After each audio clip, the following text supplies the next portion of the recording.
Hey hello guys, welcome back to my channel. और sorry मैं आपको लेट वीडियो प्रोवाइड कर रही हूँ क्योंकि कल 24 फरवरी थी और कल मेरा एग्ज़ाम था KVS PRT का।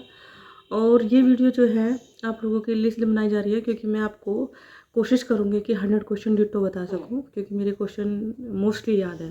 इसलिए याद है क्योंकि मेरे पेपर 40 मिनट पहले ही हो चुका था, तो मैं दोबारा से क्वेश्चन देख रही थी कि किसी को हेल्प हो जाए, भाई मेरे कोई क्वेश्चन याद ना रहे। तो मेरा जो पेपर था वो 40 मिनट पहले ही हो गया था, तो मैं उसको बार बार चेक कर रही थी, रीचेक कर रही थी। तो चलिए वीडियो लंबी नहीं करते हैं, और मैं सारे के सारे जो क्वेश्चंस हैं उनको स्क्रीनशॉट पे आप देख सकते हैं। स्क्रीन पे आप सारे के सारे क्वेश्चन देख सकते हैं तो क्या क्या आए हैं, वैसे मैं आपको बता भी दूंगी। तो शुरुआत करते हैं। ये 24 फरवरी की फर्स्ट शिफ्ट थी, ठीक है। तो चलिए शुरू करते हैं क्वेश्चंस की। क्वेश्चन क्या कहते हैं, सबसे पहले सेक्शन से जो है स्टार्ट करते हैं। तो सबसे पहले आपको पता है इंग्लिश का सेक्शन आता है। इंग्लिश में इडियम्स थे, 2-3 इडियम्स थे। और इडियम्स एक तो मुझे याद भी है कि आई रीड और डैश किया था, और उसमें लिखा था बिटवीन, मतलब ऑप्शन में बिटवीन था, थ्रो था, इनटू था, इन था। तो ये एक बिटवीन द लाइन्स एक फ्रेज होती है। तो ये मुझे याद थी, मैंने कहीं पढ़ी थी ये फ्रेज़, कहीं कोई मतलब जैसे मुहावरे वगैरह होते हैं इनमें पढ़ी थी मैंने ये फ्रेज़, तो इसलिए मुझे याद था। और एरर थी, टेंस से 2 क्वेश्चन थे, मतलब आपको आइडेंटिफाई करना था कि ये क्वेश्चन किस जो है ये किस टेंस का है। जैसे एक तो था प्रेजेंट कॉन्टिन्यूअस का टेंस था, और एक था पास्ट परफेक्ट कॉन्टिन्यूअस का, ठीक है। और जो है एक्टिव पैसिव थे, दो एक्टिव पैसिव थे। और प्रीपोजिशन सी जंबल पार्ट था, एक क्वेश्चन था जंबल पार्ट का, ठीक है। तो चलिए आगे करते हैं। आगे का सेक्शन है हिंदी का सेक्शन है। हिंदी में गद्यांश से थे 5 क्वेश्चन। और प्रश्न जो है मतलब उसका जो स्टेंजर याद है, पैराग्राफ जो दिया था वो भी मुझे याद है कि कठिन परिश्रम के ऊपर जो है वो स्टेंजर था कि जापान कठिन परिश्रम करके आगे बढ़ गया है, जबकि वो उस पर बम गिराया गया था, परमाणु बम गिराए गए थे। तो इसलिए इस प्रकार का याद है, मुझे पूरा याद है। स्त्री का पर्यायवाची था, जो मैं श्योर नहीं हूँ, ठीक है। और समास पहचानना था कि कौन सा समास है, बहुब्रीहि समास है या कर्मधारय समास है ये। और संधि विच्छेद था। स्वर संधि को आपको पहचानना था ऑप्शन में से कि कौन सी स्वर संधि है, ठीक है। ये हिंदी का सेक्शन हो गया, 10 क्वेश्चन। फिर आते हैं जीके का सेक्शन। जीके के आपको पता है 10 क्वेश्चन आते हैं, और जीके ज़्यादा अच्छी नहीं थी। संथाली भाषा का बाल साहित्य पुरस्कार पूछा था। ब्रिटेन संघ के सदस्य दिए गए थे 4 ऑप्शन में, आपको बताना था कि कौन से इसके सदस्य हैं। और और करंट अफेयर से थे 2-3 क्वेश्चन, जो मुझे ठीक से याद नहीं है क्योंकि मुझे पढ़ी लिखी नहीं आई थी करंट अफेयर्स। और मैंने सच बताऊँ ना तो करंट अफेयर्स पे ध्यान भी बिल्कुल भी नहीं दिया था, क्योंकि पता है कि जितना भी आप तैयारी करके जाओगे वहाँ से क्वेश्चन आना ही नहीं है। तो मैंने वो चीज़ तैयारी करी थी, अब की बार मैंने बहुत स्मार्टली तैयारी करी थी। मैंने वो चीज़ तैयारी करी थी जिसमें मैं अच्छे से पकड़ बना सकूँ। मैं आपको बता सकती हूँ कि मेरा जीके अच्छा नहीं है, तो मैं जीके की ज़्यादा तैयारी नहीं करती। फिर चौथा सेक्शन है, आपको पता है रीजनिंग का होता है। रीजनिंग में सर्कल सिटिंग थी कि वर्त में बैठे हुए हैं अंदर की तरफ मुँह करके। सीरीज के क्वेश्चन थे 2। और एक क्वेश्चन था कि रीजनिंग में पूछा हुआ था कि एक बच्चे को जनवरी के महीने में 27 दिन जो है जेब खर्च मिलता है, पॉकेट मनी मिलती है, 1-1 रुपये के हिसाब से मिलते हैं।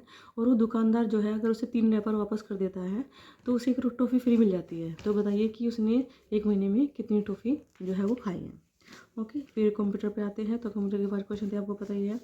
इसमें एक क्वेश्चन था कि न्यूमेरिकल जो हम डाटा फीड करते हैं या बनाते हैं तो वो कहीं में बनाते हैं, MS एक्सेल में बनाते हैं, नोटपैड में बनाते हैं, पावर पॉइंट में बनाते हैं। ये ऑप्शन थे, ऑप्शन भी मैं आपको बता रही हूँ। ठीक है। किसी डाटा को अगर आपने स्टोर किया है तो वो डाटा कहाँ पे सेव होता है ना, ये चीज़ एक क्वेश्चन था। क्वेश्चन था कि अगर आपके फ़ोन में कोई इमेज है यानी पिक्चर वगैरह है तो आप वो बिना इंटरनेट के कहाँ देख सकते हैं, ये क्वेश्चन था। और ये 3-4 क्वेश्चन थे, मैंने आपको बता दी। पैडागोजी की आती हैं, जो मोस्ट जो हमारा पार्ट होता है, ठीक है, यही डिसाइड करता है कि हमारा सिलेक्शन होगा या नहीं। तो पैडागोजी की मैंने बहुत अच्छे से तैयारी की थी, और आई एम श्योर कि 60 क्वेश्चन थे, तो 60 में से मेरे 55 या 50 तक तो बिल्कुल ठीक होंगे, जिन्हें मैं श्योरिटी कह सकती हूँ। एक क्वेश्चन था व्यवहार अधिगम से, जो है वो व्यवहारवाद अधिगम से 4 क्वेश्चन आए हुए थे, ठीक है। और NEP 2020 के कम से कम 5 क्वेश्चन थे, ठीक है। और अभिप्रेरणा से थे 3-4 क्वेश्चन। और मैंने दिया है एनसीएफ से एक क्वेश्चन एनसीएफ से था। आरटीन 2009 से 2 क्वेश्चन थे। और एक क्वेश्चन था कि जो एनईपी वो क्या था, एईपी एडोलसेंस जो एजुकेशन प्लान किया गया है वो मतलब किसको ध्यान में रख के किया गया है।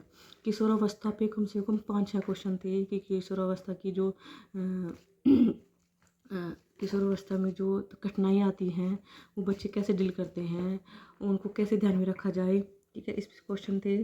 एक जो मुझे, अगर आप प्लीज़ मेरी वीडियो देख रहे हैं तो आप कमेंट करके बताइएगा कि मैं इस पे क्वेश्चन पे श्योर नहीं हूँ। हमने पढ़ा है कि पीआरटी में जो है टीचर का और स्टूडेंट का रेशो जो है वो 30:1 होता है, 30:1 होता है। और टीजीटी में होता है 35:1। ओके, लेकिन उसने पूछा था प्यूपिल टीचर रेशो है ना, पीटीआर पूछा था उसमें। तो उसमें 25 एक दिया था, 30 एक दिया था, 35 एक दिया था, 40 एक दिया था। तो मैं जो क्वेश्चन करके आई हूँ, और क्वेश्चन क्या था, क्वेश्चन भी थोड़ा सा घुमा के दिया था। क्वेश्चन ये था कि जो मतलब डिसएडवांटेज वो होते हैं, एरिया होते हैं, उनमें दिव्यांग बच्चों के लिए क्या प्यूपिल टीचर रेशो रहेगा। तो मैंने सोचा कि अगर डिसएडवांटेज है तो वहाँ से तो छोटे कम बच्चों के लिए एक टीचर रेशो रहेगा। तो मैं 25 एक करके आई हूँ। आप प्लीज़ मुझे कमेंट करके ज़रूर बताइएगा कि इसका सही आंसर क्या है। ठीक है। और एक क्वेश्चन था कि जो आरटी 2009 था उसमें पहले 6 से 14 साल तक था कि आप दिव्यांग को 6 से 14 साल तक जो है फ्री शिक्षा देंगे। लेकिन अब जो है, जो दोबारा अपडेट हुआ है वो है कि 6 से लेकर 18 तक यानी कि 12वीं तक की शिक्षा वो मुफ्त होगी। वो दिव्यांग जनों के लिए था। मतलब आप देख लो, डिसेबिलिटी से तो कोई क्वेश्चन नहीं था, लेकिन डिसएडवांटेज से और विकलांगता से कम 4-5 क्वेश्चन थे। तो एक ही टॉपिक से कम 5-6 क्वेश्चन इन्होंने गैप करके बनाया था। ये इंटरवल पेपर को उन्होंने रखा है। और आगे चलती हूँ मैं। एनईपी 2020 से कम 7 क्वेश्चन थे जो मुझे याद है। एक और था टीएलएम की फुल फॉर्म आई थी, टीचिंग लर्निंग मटेरियल। और किशोरावस्था की समस्या मैंने बता दी है। एपी एडोलसेंस का जो मेन ऑब्जेक्ट है यानी कि उद्देश्य है उसकी, वो क्या है। ठीक है, ये क्वेश्चन थे। और मतलब कुछ क्वेश्चन इतने लेंदी थे ना उसके पेडागोजी के, कि आपको दो ऑप्शन ऐसे लग रहे थे जैसे सीटेट के होते हैं, ऐसे लग रहे थे कि आप उन्हें देखे इक्वल सेम मतलब 50-50 उनके आंसर थे, आप ऐसे मान के चलो। लेकिन हमें बेस्ट छांटना था, तो जहाँ वो बेस्ट छांटने का नंबर आता है तो वहाँ, और कुछ क्वेश्चन ऐसे थे फंसाने वाले थे। मतलब अगर आप क्वेश्चन 2-3 बार पढ़ोगे तब उसकी लैंग्वेज आपको पता चलेगी कि इस क्वेश्चन में पूछा क्या। क्योंकि जब मैं ऑप्शन पढ़ती थी तो उसमें ऐसा लग रहा था कि ये 2 ऑप्शन राइट कैसे हो सकते हैं। फिर दोबारा मैंने क्वेश्चन पढ़ा कि नहीं, ये तो इसमें ये चीज़ पूछी गई है। ठीक है। और क्योंकि लोगों ने डीपली पढ़ाई नहीं की है, उन लोगों को लगेगा कि पेपर हल्का था, इजी था। लेकिन अगर आपने डीपली पढ़ाई करी है और उसमें आप पेपर को देख के ये उसका अंदाज़ा लगा पाओगे कि पेपर में जो है आखिर रचना क्या रची गई है। लेवल तो आपको पता ही है, सारा पढ़ा लिखा हुआ था, सब कुछ सिलेबस से था, लेकिन उसको एक हाई लेवल दिया, स्टैंडर्ड लेवल दिया है पेपर में। फिर हमारा सब्जेक्टिव आते हैं, आपको पता ही है 3 सब्जेक्ट हैं, हिंदी, इंग्लिश और मैथ होते हैं। तो हिंदी में मैं आपको ये गाइस एक चीज़ बता रही हूँ कि रिमझिम आप बहुत अच्छे से तैयार करके जाइएगा। रिमझिम में 1st to 5th क्वेश्चन पूछे जा रहे हैं, डिटो क्वेश्चन पूछे जा रहे हैं। और ये नहीं कि आपने जो है उनके राइटर से याद कर ले, तो राइटर से तो 3 क्वेश्चन आते हैं, 3-4 क्वेश्चन आते हैं। लेकिन मैं 3rd क्लास के बच्चों को ट्यूशन पढ़ाती हूँ, है ना। तो उसमें से उसकी बुक में से 3 क्वेश्चन थे, है ना। एक सेखीबाज मक्खी है 3rd क्लास में, उसमें पूछा गया था, ये नहीं पूछा कि इसका राइटर कौन था, ये पूछा गया था कि सेखीबाज जो मक्खी है वो शेर को ये कहती है कि मुझे प्रणाम करो। ठीक है, क्योंकि मैंने उस बच्चे को सारांश में समरी करके पढ़ाती हूँ तो मुझे याद था। तो उसने वो जो शेर था वो गुस्सा गया था। तो उसमें ऑप्शन क्या थे कि शेर नाराज़ हो गया था, शेर ने उसे डांटा, या शेर ने उसे थप्पड़ मारा, शेर ने उसे पंजा मारा, या फिर शेर ने क्या किया, है ना। मतलब दूसरा ऑप्शन था कि शेर ने उसे प्रणाम किया, कि वो मक्खी कहती कि मुझे प्रणाम करो, तो उसने शेर ने उसे प्रणाम किया। ऑप्शन थे। तो जो मैंने पढ़ा था उसमें लिखा था कि शेर ने उसे, मतलब शेर उससे नाराज़ हो गया था जब उसने कहा कि वो मुझे प्रणाम करे। किरमिच की गेंद का लेखक जो मैंने याद था, संत नाम करके कुछ है। सेखीबाज मक्खी का मैंने उद्देश्य बता दिया आपको। क्लास 5th में 2 क्वेश्चन आए हैं राइटर्स के। एक तो है मुफ्ती मुफ्त, वहाँ के चैप्टर का नाम है, तो उसका लेखक था। माँ की बेबीसी 5th चैप्टर का है, उसका लेखक था, उसके राइटर थे। एक है क्लास 4th में है राख की रस्सी, है ना। ये कहानी मैंने यूट्यूब पे पढ़ी थी, तो मुझे बहुत इंटरेस्ट लगी, तो मैंने इंटरेस्ट लेके पढ़ी भी थी, तो मुझे पूरी याद थी। तो मुझे इसका जो है वो इसमें एक क्वेश्चन क्या पूछा गया था, इन्होंने पूछा गया था कि उसका राइटर क्या है। क्वेश्चन पूछा गया था कि ये एक नाटक है, लोक कथा है, लोकगीत है या फिर नृत्य है, ऐसे करके क्वेश्चन पूछे गए थे। तो ये कहानी है, कथा है, ठीक है। और पैराग्राफ आपको पता ही है, पैराग्राफ दिया था, अच्छा खासा पैराग्राफ पैराग्राफ दिया था, काफ़ी बड़ा सारा। और संधि थे, समास थे, कारक थे, पर्यायवाची थे, विलोम शब्द थे, और ठीक है ना, ये सब चीज़ें थी। तो अब चलते हैं हम नेक्स्ट जो सब्जेक्ट है, यानी कि इंग्लिश पे चलते हैं। इंग्लिश में एक पैराग्राफ दिया गया था, और पैराग्राफ भी मुझे बहुत अच्छे से याद है, क्योंकि क्वेश्चन जब मैं सोल्व करी थी ना, तो बार बार मुझे पैराग्राफ में झांकना पड़ता है। पैराग्राफ ऐसा दिया गया था कि पैराग्राफ तो बिल्कुल सिंपल, लेकिन उसकी जो सारांश से क्वेश्चन निकाले जा सकती है, वहाँ से क्वेश्चन निकाले गए थे, ठीक है। और पैराग्राफ क्या था कि एक बच्ची होती है और उसकी माँ जो है, उसे बहुत पुराना शौक होता है ढोलक बजाने का, ठीक है। और बार बार वो कभी टेबल को तो कभी गेट को ऐसे ही ढप ढप करके बजाती रहती है। तो उस बच्ची को पता नहीं होता कि मेरी माँ का इंटरेस्ट कितना है। तो साइड में अगर एक किसी पड़ोसी के ढोलक आ जाती है तो उसका इंटरेस्ट फिर से जाग जाता है। तो ऐसे करके था, उसमें कम से कम 6 क्वेश्चन थे उस पैराग्राफ पे। तो वो मुझे मतलब समरी निकाल के मैंने उसको सोल्व कर दिया था। और सिनोनिम्स थे, 2 सिनोनिम्स थे और 3 एंटोनिम्स थे। एक्टिव पैसिव थे, और एक्टिव पैसिव ये नहीं थे कि आपको एक्टिव इनडायरेक्ट इंडायरेक्ट बनाना है। क्वेश्चन थे कि आपको पहचानना है। आपको पहला क्वेश्चन तो था कि उसमें आप क्वेश्चन दिया गया था और उसमें इनडायरेक्ट छानना था। दूसरा क्वेश्चन था कि इसका पैसिव ढूंढो, ठीक है ना, कि इसमें पैसिव कौन सा है। और एरर से थे, एरर बहुत अच्छी आ रखी थी, मतलब एक लेवल की थी एरर, ऐसी एरर थी कि पढ़ने वाला ही अच्छे से कर सकता था। टेंस पहचानने थे कि मैंने बताया भी है। और थर्ड सेक्शन पे चलते हैं मैथ, जो मेरा 20/20 गया है। और फ्रैक्शन के क्वेश्चन थे, 3 फ्रैक्शन के क्वेश्चन थे, सीरीज थी, प्रॉफिट था, लॉस था। और मतलब बहुत हल्का था। एक था कि अगर एक फ्रैक्शन ऐसा है तो उसमें क्या जोड़े कि ये फ्रैक्शन 7, मतलब ये हो जाए तो उसका आंसर था 7/12। और मतलब बहुत नॉर्मल क्वेश्चन थे, जैसे हम मतलब 5th क्लास तक के बच्चे को पढ़ाते हैं, ठीक है। ज़्यादा डीपली नहीं पूछा था, मतलब। और ये क्वेश्चन भी मतलब मैथ्स में इतने घुमाने वाले क्वेश्चन थे कि जो मैथ्स का मास्टर है, मैथ्स काफ़ी समय से पढ़ा रहा है, तो वही क्वेश्चन सारे मतलब 100% नंबर वही ला सकता है। कुछ 3-4 क्वेश्चन घुमाने वाले भी थे, क्योंकि भाई इतने बच्चों को छांटना है तो कुछ तो देंगे लेवल पेपर का। अब थर्ड सेक्शन पे चलते हैं, ईवीएस पे। ईवीएस के इतने घुमावदार क्वेश्चन थे, इतने घुमावदार क्वेश्चन थे कि ऑप्शन हमको A B C करके छांटना था। ये एक नहीं, और पता उस क्वेश्चन कथन और कारण भी दिया गया था कि कथन कारण की सही व्याख्या करता है कि नहीं। इतने घुमावदार क्वेश्चन ईवीएस के थे। और कुछ क्वेश्चन तो मुझे सही पता भी नहीं, आंसर भी नहीं पता है।